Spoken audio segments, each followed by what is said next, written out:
சங்கர மரமே அரச மர இலையே ஆலமர கிளையே அதில் உறங்கும் கிளியே ஆத்தங்கர மரமே அரச மர இலையே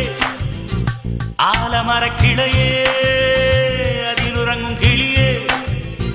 ஓடக்கர உழவு காட்டுல ஒருத்தி யாரு இவ வெடிச்சு நிக்கிற பருத்தி தாவி வந்து சண்டையிடும் அந்த முகமா தாவணிக்கு வந்த ஒரு நந்தவனமா